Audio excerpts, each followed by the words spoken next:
اللہ تبارک و تعالیٰ نے اپنے محبوب کریم صلی اللہ علیہ وسلم کو سفر معراج کروایا۔ اکثر علماء کا یہ کہنا ہے کہ وہ ماہ رجب تھا، 27ویں تاریخ ماہ رجب کی، جب اللہ کے رسول کو معراج حاصل ہوئی۔ زیادہ تر علماء کا کہنا ہے کہ نبوت کا 12واں سال تھا، ہجرت سے 1 سال پہلے۔ تو اللہ نے فرمایا محبوب آ جائیے، لیکن اللہ نے ڈائریکٹ پیغام نہیں بھیجا کہ جبرائیل آ گئے ہوں اور آ کر عرض کریں رسول اللہ نے آپ کو معراج کے لیے بلایا ہے، سیر کروانے کے لیے۔ نہیں، پتہ بھی نہیں تھا، اچانک۔ اور اچھا یہ کہ سرکار اپنے حجرے میں نہیں ہے، حضرت ام ہانی کے حجرے میں ہے۔ ام ہانی کے حجرے میں آرام فرما ہے، وہاں جبرائیل چھت پھاڑ کر آئے ہیں۔ بتانا یہ تھا دروازے سے بھی آ سکتے ہیں، اجازت لے کر آ سکتے تھے، دروازہ کھٹکھٹا کر آ سکتے ہیں، لیکن دروازہ کھٹکھٹاؤ تو سرکار کی نیند میں خلل واقع ہوگا، اور باہر سے آواز دو۔ اللہ نے قرآن میں فرمایا اے محبوب، یہ لوگ جو آپ کو دروازے کے باہر سے آواز دیتے ہیں یہ نادان ہیں، انہیں سمجھ نہیں۔ ان کو تو چاہیے تھا یہ صبر کر کے کھڑے رہتے، جب آپ نکلتے تو اپنی بات پیش کرتے، ان کے لیے بہتر یہ تھا۔ اور جب آپ ان کے پاس یعنی کہ آپ دروازہ کھول کر نکلتے تب اپنی ضرورتیں پیش کرتے۔ تو یہ اللہ نے قرآن میں باہر سے آواز دینے والوں کو نادان فرمایا، لا یعقلون۔ تو اب جبریل امین آواز دیں تو لا یعقلون میں آ جائیں۔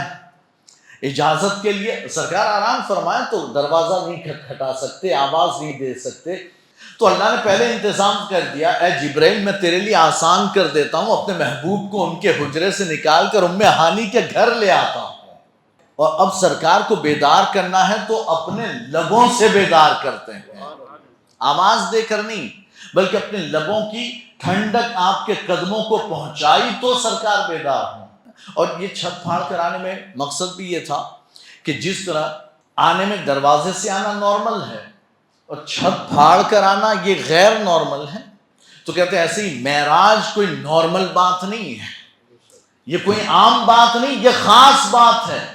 اور پھر جبریل نے آ کر اٹھایا، حتیم کعبہ میں لے گئے، حتیم کعبہ میں سرکار کو لٹایا، اور وہاں آپ کا شق صدر کیا گیا، یہاں سے لے کر کے ناف تک پورا چیر دیا گیا، اور چیر کر دل نکال دیا گیا، دل نکال کر سونے کے تشت میں رکھ دیا۔ سرکار دیکھ رہے ہیں کہ ہاں میرا سینہ چاک کیا گیا، دل نکالا گیا، اسے سونے کے تشت میں رکھا گیا، سرکار دیکھ رہے ہیں۔ آج سائنس اتنی ترقی کر گئی، اس کے باوجود بھی ہارٹ سرجری کی تو جاتی ہے لیکن آدمی کو بے ہوش کر دیا جاتا ہے۔ یہاں حال یہ ہے کہ خون کا ایک قطرہ نہیں نکلا، کوئی درد نہیں ہوا، اور دل نکال کر سونے کے تشت میں رکھ دیا، لیکن سرکار زندہ ہیں۔ انسان کے جسم سے دل نکال دیا جائے تو انسان جی نہیں سکتا، لیکن سرکار زندہ ہیں، دیکھ رہے ہیں کہ یہ سارے کیا حالات ہو رہے ہیں۔ تبھی تو بعد میں بیان کیا کہ مجھے لٹایا گیا، جبرائیل نے چاک کیا، میرا دل نکال کر سونے کے تشت میں رکھا۔ یہ کون بیان کر رہا؟ حضور۔ پتا چلا کہ ہم انسانوں میں اور اس انسان کامل میں زمین و آسمان کا فرق ہے۔ ہمارا سینہ کیا چاک کیا جائے، ذرا سا کٹ لگ جائے تو خون نکل آتا ہے، ہمیں تکلیف ہوتی ہے، وہاں پورا سینہ چیر دیا جائے تو خون کا ایک قطرہ نہیں، کوئی تکلیف نہیں ہوتی ہے۔ وہ عام انسان نہیں، وہ ہمارے جیسے انسان نہیں، وہ انسان کامل ہے۔ اور پھر ہمیں دل کی ضرورت، ہمارا دل نکال دیا جائے تو ہم مر جائیں گے، لیکن اللہ نے اپنے محبوب کو، اس انسان کامل کو دل کا محتاج نہیں رکھا کہ تمہیں جینے کے لیے دل کی ضرورت نہیں، دل کو دھڑکنے کے لیے ہے محبوب آپ کی ضرورت ہے، دل محتاج ہے محبوب کا، تو دل نکال دیا۔ اچھا سونے کے تشت میں رکھا، سونے میں رکھا۔ سونے کا استعمال ہمارے لیے دنیا میں حرام ہے، لیکن ہم جب جنت میں جائیں گے تو سونے چاندی کے برتنوں ہی کو استعمال کریں گے، سونے چاندی کے برتن استعمال ہوں گے، وہاں ہمارے لیے سونا چاندی حلال، جنت میں ہے مردوں، تمہارے لیے دنیا میں حرام، اس لیے کہ تمہیں جنت میں استعمال کرنا ہے۔ اللہ نے سونے کے تشت میں اپنے محبوب کا دل رکھوایا تاکہ پتا چلے تم جنت میں جانے کے بعد سونا استعمال کرو گے، میرا محبوب دنیا میں رہ کر استعمال کرتا ہے، اور وہ بھی تشت دنیا کا نہیں، یہ سونے کا تشت جنت سے لایا گیا ہے، جنت سے لایا گیا۔ اچھا دوسری بات یہ کہ سونا جو ہے نا، سونا یہ کبھی بھی مٹی میں سڑتا گلتا نہیں ہے، مٹی میں سڑتا گلتا نہیں. آپ مٹی میں وہ لاکھوں سال اگر سونا مٹی میں دبا رہ جائے تب بھی ویسے کا ویسا مٹی لگ جائے گی، لیکن نکالو دھو صاف کرو بالکل ویسا سونے کا سونا، وہ کبھی سڑتا گلتا نہیں ہے. اللہ نے سونے کے تشت میں اپنے محبوب کے دل کو رکھوایا یہ بتانے کے لیے کہ انبیاء و مرسلین اور خاص کر میرا محبوب وہ ہیں کہ جن کے جسموں کو مٹی کھا نہیں سکتی ہے، تو اس کا دل بھی سونے کے تشت میں رکھا جائے گا جسے مٹی کھا نہیں سکتی ہے نا. اب یہ حدیث مبارکہ ہے ان اللہ حرم علی الارض ان تأکل اجساد الانبیاء، بے شک اللہ نے زمین پر حرام کر دیا کہ وہ نبیوں کے جسم کو کھا سکے.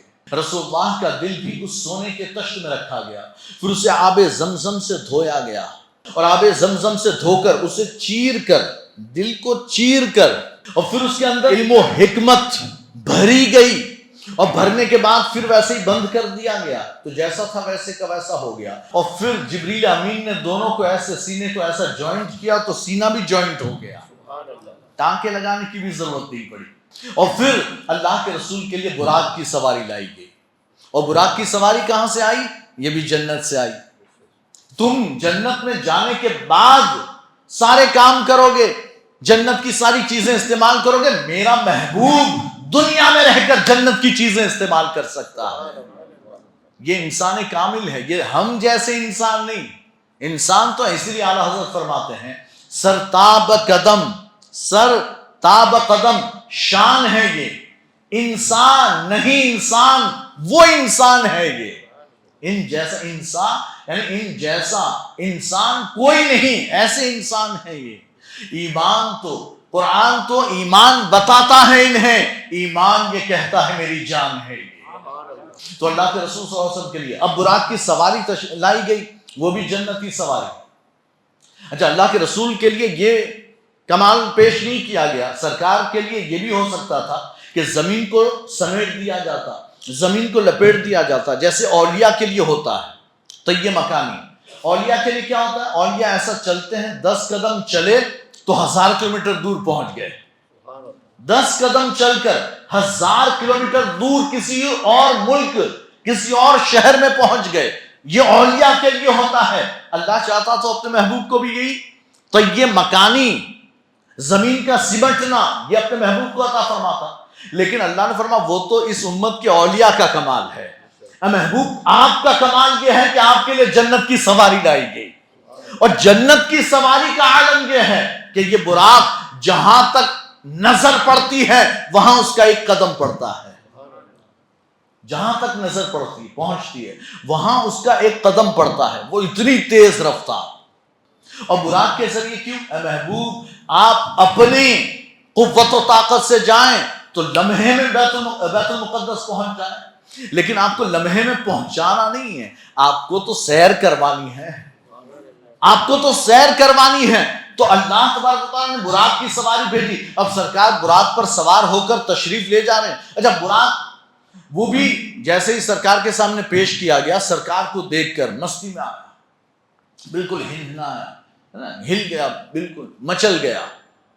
تو علماء فرماتے ہیں یہ اس لیے کہ اسے اپنی قسمت پر ناز تھا کہ آج میں افضل الانبیاء والمرسلین سید الانبیاء والمرسلین کی سواری بننے جا رہا ہوں.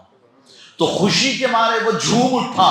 تو جبرائیل نے ڈانٹا، اے براق اچھل کود کیوں؟ کیا تو نہیں جانتا تجھ پر نبی آخر زمان سوار ہونے والے ہیں؟ اب سرکار تشریف فرما ہوئے براق پر، تو پھر براق چلا. اور کیسے چلا کہ ایک قدم جہاں نظر پڑتی وہاں اس کا ایک قدم پڑتا. اتنی تیز رفتار، اتنی تیز رفتار. لیکن اس تیز رفتاری میں بھی ایک چیز ایسی نہیں تھی جو سرکار کی نگاہوں سے چھوٹ گئی ہے. گزرتے گزرتے جتنے حالات سب سرکار ملاحظہ فرما رہے ہیں اور جبرائیل بتاتے جا رہے ہیں یا رسول اللہ یہ ایسا ہے، یہ ویسا ہے. تو اللہ نے اپنے محبوب کو یہ سیر اس لیے کروائی تاکہ اپنے محبوب کا دل جو رنجیدہ اور غمگین ہے اسے خوش کیا جا سکے. اچھا، اللہ نے قرآن میں فرمایا سبحان الذی اسری بعبدہ. یہ جو قرآن کی آیت ہے 15ویں پارے کی ابتدا ہے، یہاں اللہ نے قرآن میں سبحان سے اس آیت مبارکہ کا ذکر شروع کیا. سبحان الذی، پاک ہے وہ ذات، اسرا جو رات میں لے گئی اپنے محبوب کو رات میں لے گئی، اپنے بندے کو لے گئی. تو یہاں سبحان اسٹارٹ سبحان سے کیا، جانتے کیوں؟ اس لیے کہ عام انسان کے بس کی بات نہیں. یہ سفر اتنا طویل سفر کہ رات کے ذرا سے حصے میں بیت المقدس تک، مسجد حرام سے مکہ سے فلسطین بیت المقدس تک جانا، وہاں سے آسمانوں کا سفر، اور پھر آسمانوں سے سارے سیر کر کے واپس لوٹ آنا. اور وہ بھی کتنی دیر میں کہ زنجیر جو دروازہ بند کیا تھا تو زنجیر ہل رہی تھی، تو بھی آئے ہیں تو ہل رہی ہے. وضو کیا تھا، وہ پانی بہنا شروع ہوا تھا، جا کر گھوم پھر کر آ گئے، ابھی وہ پانی چل ہی رہا تھا، کہیں رکا نہیں تھا، ابھی تو بہ رہا تھا. اور بستر، ہم تھوڑی دیر، آپ پورا دن یعنی کہ ٹھنڈی کے موسم میں آپ دیکھیے گا آپ کا بستر بالکل ٹھنڈا ہو جاتا ہے، لیکن آپ اس پر سو جائیں، ایک آدھ گھنٹہ لیٹ جائیں، اور پھر دیکھیں اگر کوئی دوسرا آدمی اس پر لیٹے گا، بستر اچھا گرم ہے. کیوں گرم ہے؟ اس لیے کہ بندہ لیٹا ہوا تھا. کہتے ہیں سرکار واپس آ گئے تو بستر بھی ابھی گرم تھا، ٹھنڈا نہیں پڑا تھا، اتنی جلدی جا کر آ گئے.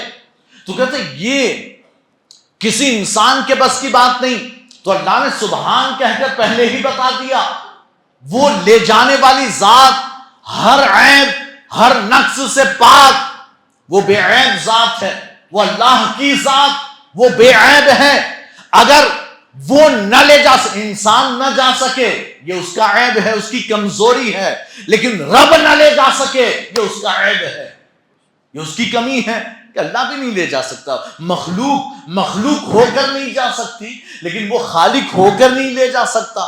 کہتے یہ عیب تو اللہ نے پہلے بیان کیا. جو ذات، یہ مت دیکھنا کون جا رہا ہے، یہ دیکھنا کون لے جا رہا ہے.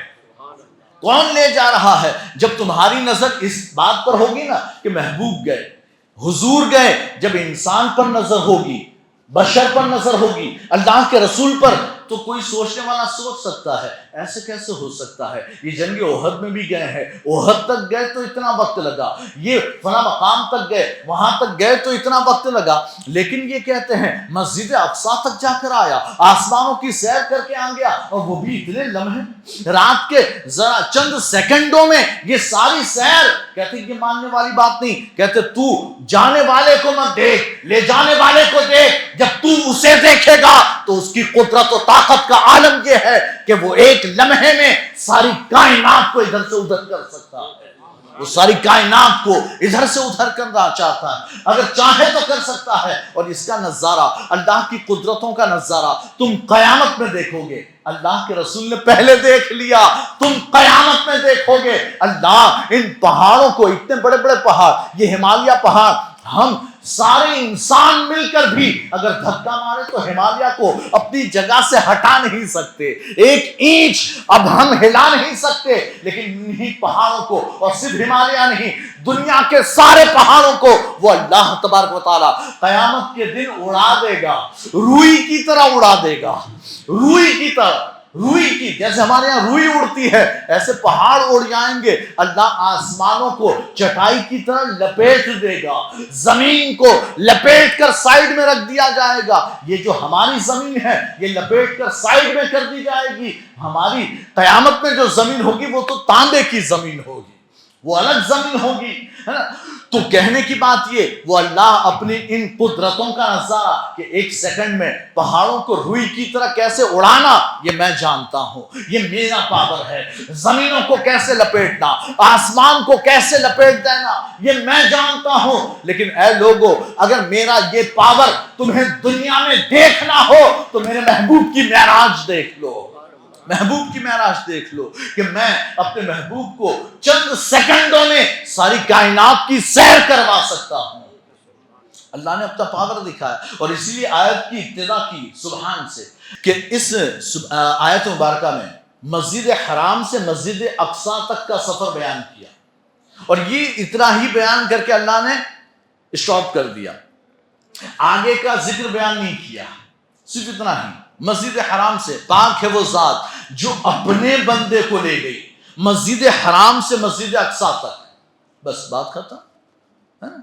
تو کہتے ہیں کہ آگے کا سفر، کہتے وہ میرا محبوب بیان کرے گا، وہ میرا محبوب بیان کرے گا. یہ تو تجھے مجبور ہو کے بھی ماننا پڑے گا. یہاں تو ایمان اور کفر کا معاملہ. اگر تو مان لے گا کہ میرا محبوب لیلن، رات کے تھوڑے سے حصے میں مسجد حرام سے مسجد اقصی تک جا کر واپس آیا، یہ جو مان لے گا وہ مومن، جو نہیں مانے گا کافر. اس لیے کہ وہ اسراء کا، معراج کا اقرار انکار نہیں، یہ تو قرآن کا اقرار و انکار ہے، قرآن کا اقرار و انکار. تو جو مان لے گا وہ مومن، جو نہیں مانے گا کافر. اور جو سب سے پہلے مانے گا وہ صدیق، جو سب سے پہلے مان لے گا وہ صدیق ہے نا. اب جب صبح آئے نا تو سرکار نے سارا واقعہ بیان نہیں کیا کہ میں آسمان گھوم کر آیا، نہیں. سرکار نے کفار دوسرے دن صبح، معراج کی صبح، سرکار نے کفار مکہ کے سامنے صرف اتنا کہا، سبحان الذی اسریٰ بعبدہ لیلا من المسجد الحرام الی المسجد الاقصی، میں مسجد حرام سے مسجد اقصی تک جا کر آیا، اللہ مجھے لے گیا اور واپس لایا. تو سب مذاق اڑانے لگے، ہو ہی نہیں سکتا. اچھا، کفار کا انکار کرنا کہ ہو ہی نہیں سکتا، یہ اس بات کی دلیل ہے کہ کفار بھی جانتے تھے سرکار خواب کی بات نہیں کر رہے، خواب کی بات نہیں کر رہے ہیں، یہ حقیقت کی بات کر رہے ہیں کہ میں حقیقت میں جا کر آیا، اور اسی لیے انہوں نے انکار کیا. اچھا، انکار کرنے کے بعد پھر کچھ پہنچ گئے، ابو جہل جیسے لوگ پہنچ گئے صدیق اکبر کے پاس. ابو بکر سنا تم نے تمہارا دوست کیا کہتا ہے؟ اس زمانے میں سرکار کے لیے ابو بکر صدیق سے کہا جاتا تمہارا دوست ایسا، تمہارا دوست ویسا. کہ سنا تم نے تمہارا دوست کیا کہتا ہے؟ کیا کہتا ہے صدیق اکبر؟ کیا کہ وہ کہتا ہے کہ وہ رات کے تھوڑے سے حصے میں، ذرا سے وقت میں، وہ مسجد حرام سے مسجد اقصی تک، حالانکہ وہ ہمیشہ سفر کرنے والے، وہ جانتے تھے ہم نے مسجد اقصی کا سفر کیا، فلسطین جانے میں ہمیں مہینہ لگ جاتا ہے، اور یہ کہتے ہیں رات کے تھوڑے سے حصے میں یہاں سے مسجد اقصی تک گیا بھی اور آیا بھی. بھئی جانے میں مہینہ لگتا ہے، یہ کہہ رہے ہیں جا کر آ بھی گیا، کیسے مانے؟ کہتے انہوں نے کہا انہوں نے کہا، ایسی بات کرے، بولو اب تم کیا کہتے ہو؟ کہتے اگر انہوں نے کہا ہے تو میں تصدیق کرتا ہوں. تو پھر واقعی سچ ہے اگر انہوں نے کہا. کیوں؟ اس لیے کہ اگر، اور پھر صدیق اکبر کہتے ہیں یہ تو اتنا سا ہے، اگر وہ یہ کہیں کہ میں رات کے تھوڑے سے حصے میں آسمان کی سیر کر کے آیا تب بھی میں مان لوں گا. ابھی سنا نہیں ہے کہ کیا ہوا ہے، لیکن کیا اگر وہ آسمان کی سیر کا کہے تو میں وہ بھی مان لوں گا. سرکار نے آپ کو صدیق کا لقب عطا فرمایا ہے، یہ ہے صدیق. تو بہرحال اب پھر سرکار نے تو اتنا بیان کیا، تو یہی فرق ہے نا. اگر اس مسجد حرام تک کے سفر کا انکار کرنے والا کافر، جو مانے وہ مومن، اور پھر مسجد اقصی سے، بیت المقدس سے آسمانوں تک سیر جو ہوئی، یہ احادیث مشہورہ سے ثابت. اگر اس کا کوئی انکار کرے تو گمراہ، وہ گمراہ، کافر نہیں لیکن گمراہ، مبتدع. اور اگر آسمانوں سے بھی اوپر، عرش تک، عرش سے بھی اوپر کی جو باتیں ہیں، کہتے ہیں یہ خبر واحد سے ثابت ہے، خبر آحاد سے ثابت، اس کا انکار کرے تو گمراہ بھی نہیں ہوگا. وہ تعویل کرتا ہے بھائی اس میں ایسا نہیں ہے، ویسا ہے، فلاں ہے، لکھا تو ٹھیک ہے، کوئی بات نہیں. لیکن اگر اتنے کا انکار اور اتنا ہی کوئی مان لے تو سرکار کی یہی معراج حضور کا ایسا کمال ہے جو کسی کو حاصل نہیں ہوا. وہ بے مثال ہیں کہ آج تک کوئی ایسا سفر نہ کر سکا. اللہ تعالیٰ نے اپنے محبوب کو، اپنے خاص بندے کو یہ معراج سفر عطا فرمایا.